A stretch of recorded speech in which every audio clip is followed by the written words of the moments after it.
beside you. It looks like a very interesting setting. It is. I just as an introduction, it looks as if I'm in a bus, and indeed I am in a bus, but not a real bus. It's a pop art artwork that we purchased at the Frieze Art Fair a few years ago in New York, and it's made by Red Grooms, 90-year-old New York artist. And I mean, this is pop art at its best. It shows the world as it is. I mean, real life can be art if you see it through the lens of artists. So what we are here now is the M5, and those of you who are familiar with New York know that the M5 bus is running from Fifth Avenue uptown, downtown, and you see the changing of the people, the passengers who are stepping in and stepping out. And obviously uptown, that's a different group of people, let me put it that way, than more downtown in financial districts. So I'm here in the melting pot, New York, and this bus is driving us to the future. And the future is also where this museum is about, because this bus is part of a great museum that will open tomorrow by Her Majesty the Queen, Queen Maxima, who is Argentinian born. She's a migrant, and that's the reason why we asked her, because this museum is about migration. And migration, to us, is one of the most urgent themes of the world we live in today. So we're in Rotterdam, a port city, a harbor city, where everything is moving and changing and in flux. It's entrepreneurial. There's the River Maas next to us. And like the River Maas, Pantarei, everything is streaming, everything is in flux, everything is in movement. And this is the general theme, the umbrella of this museum on migration. And let me take you to some of the highlights. We have a few minutes to show you FENIX. And one of the most quintessential works of this whole museum is made by the Dutch photographer Rineke Dijkstra. It's an international collection. However, I want to start with Rineke. The collection that we have is very special. And this series is made on a small girl who came in an asylum in about 1902 or so. She was a 5-year-old girl from Bosnia, escaping the wars in former Yugoslavia. And this photograph, you might know it from the MoMA or the Getty or the Tate. I mean, some of these pictures are in famous museums all over the world. However, what Rineke Dijkstra does, and Almarisa as a model still agreed with, is that her life is followed as a young girl becoming a teenager, as a grown-up adult becoming a mother herself. So every year, every 2 years, this series is, well, not completed because she's still alive and she lives in the neighborhood of Rotterdam, which is an extra plus, so to say. But this whole series of Almarisa, you see the process of integration, the process of people escaping, in this case Yugoslavia for war reasons, escaping to the Netherlands. That's where she lives now. So this whole series is, telling the whole story of migration. But we have more stories to tell. The warehouse where we are is a 1923 building, the San Francisco warehouse, built in 1923 by the Holland-America line. The Holland-America line was one of the shipping firms that brought millions and millions of people from the old world, the continent, to Ellis Island, to the new world. Many of them we know. Albert Einstein, Max Beckmann, the family Eisenhower, their son became the president, Johnny Weissmuller and Lee Harvey Oswald. Sorry for that one. We are here in a historical building, and history is also what we tell. We have some Art Deco objects here, the 1929 jewel poster made by Cassandra, because these shipping lines, they were in fierce competition, whether you departed from Antwerp, Bremerhaven, Hamburg or Rotterdam. 3 million people left from Rotterdam, and that's a lot. We don't know all their names. One of the names you don't know is Dries van Kuik. Who is Dries van Kuik? Well, Dries van Kuik was a criminal in Holland. He turned out to be Colonel Parker. And Colonel Parker, we know, he's the manager, the first manager in showbiz for Elvis Presley. Here we have Max Beckmann, who was already in exile in the Netherlands, fleeing the Nazi regime in the late 30s, but at a certain point decided to leave Europe and to go to America, where he ended his career and one of the major artists in the world. And we have maybe the famous son of Rotterdam, a migrant himself, Willem de Kooning. He departed in 1926 as a young artist, making a career because I want to become rich, that is what he said, to New York as a stowaway with a ship. Here, a great painting from his best period, maybe 1969, a great painting, Man in Wainscot, made on Long Island in his studio. And now I'm going to take you to, I think, maybe the most spectacular element of the whole building, and that's the view. The view on the city, the view on the river, and that's where we asked a Chinese architect, because we are here in the former Chinatown, the first Chinatown in continental Europe. We asked mad architects, Ma Yan-song, the principal of this firm, and he said yes. He said, yes, I want to make this building. And where we are now, what we are entering is the most crazy steel structure in the world. It's a double helix. A helix you might know, it's the DNA of mankind. It's a double helix, so it's a two-fold staircase, intertwined and going up. And there are junctions. You can get lost. You can lose your sight. You can go down, you can't go back. However, as soon as you walk through and you walk on, then you will reach your new destination, the platform. And the platform is indeed the destination, because that's where you get a new view on the world, a new perspective, so to say, a complete panorama on the world around you. And that exactly is what migrants do, what they incorporate, what they experience. So this indeed is a very, I would say, multi-sensory museum where all the senses are touched. So follow me, please. It's a 30, 40, 50, 60 staircase. This is only one, we have two. So you always get lost a little bit, no matter, we walk on. So please follow me. We're still inside. We go through the roof, literally. We open the door. And as soon as we open the door, we are outside. You see the city. Here we go. And yes, we go up. Here it's windy, and we go on. Here's one of the junctions. I'm going up. I know where to go. And here I see the city already.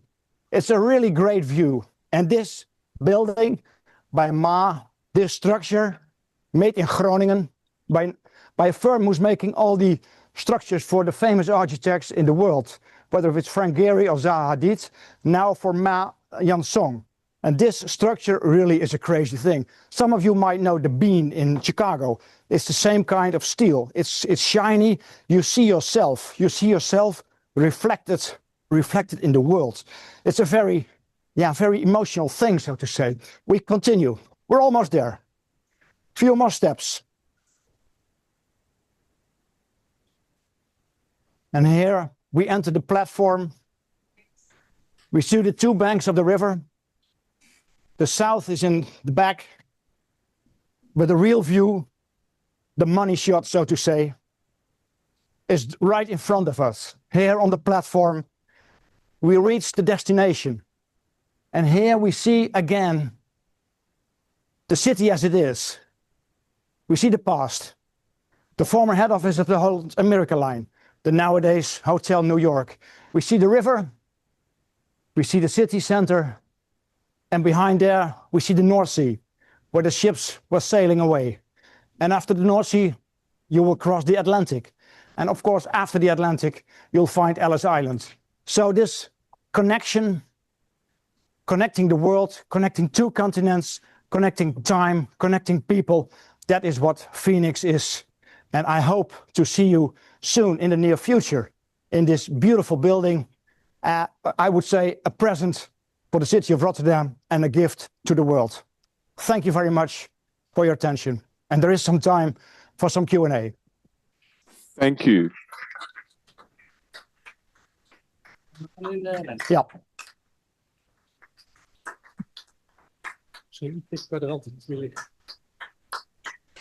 I take a good spot to have Thank you very much. This has been absolutely fascinating. I didn't expect it to be so real. I feel I'm there almost. Oh, that's good we to want hear, to come. When is the opening exactly? Is it tomorrow? Yeah, the official opening is tomorrow afternoon at 4 o'clock. So you can join us if you like.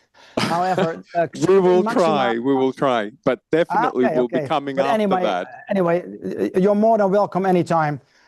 Queen Maxima will do the official opening tomorrow at 4 o'clock.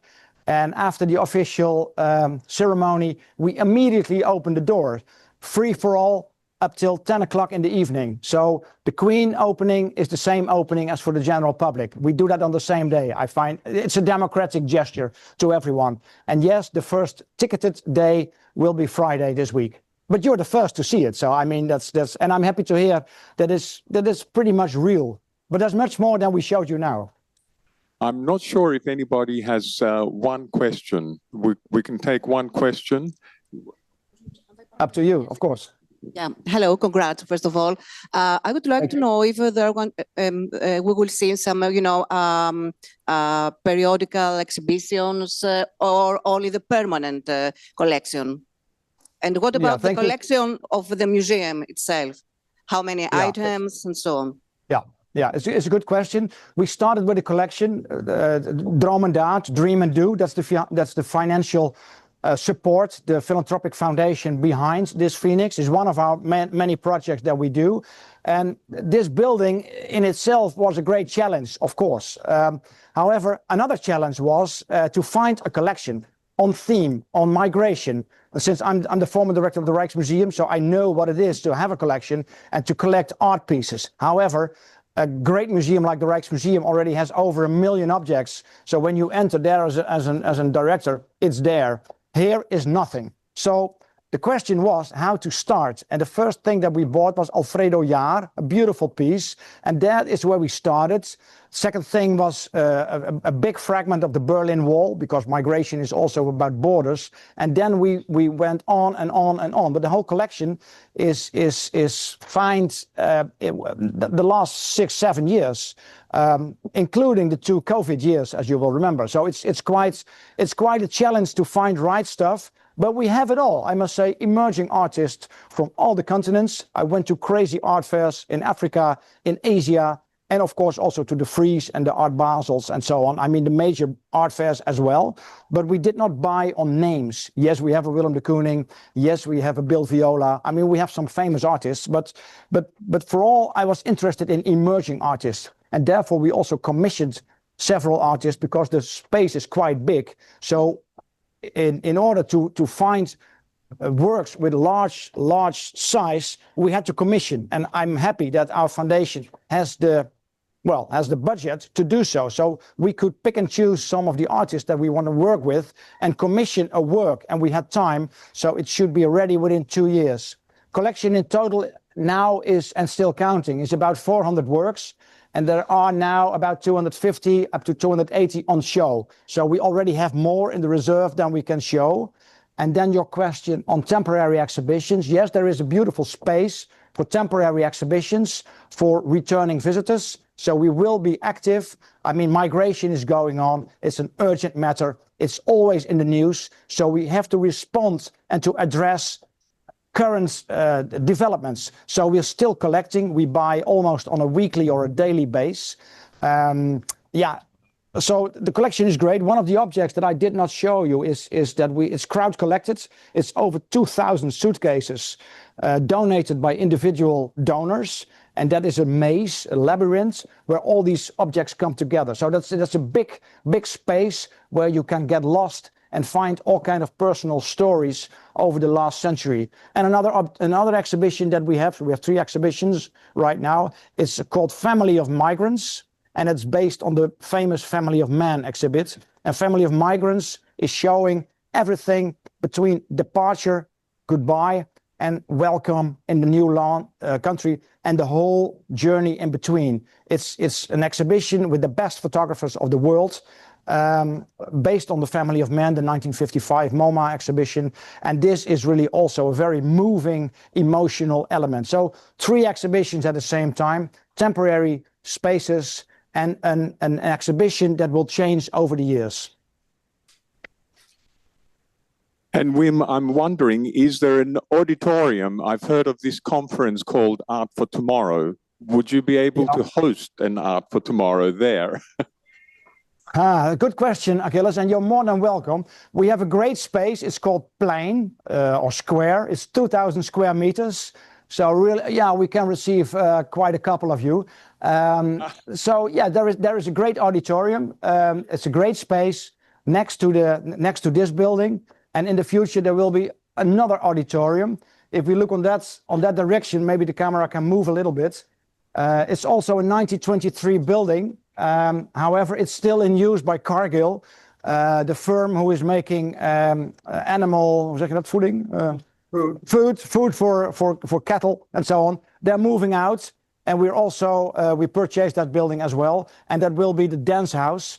4 floors, 8,000 square meter, with a mid-size 400 seats auditorium will be built. But that's only ready in 2030, so we have to be patient. But we have, yes, an auditorium already here in FENIX.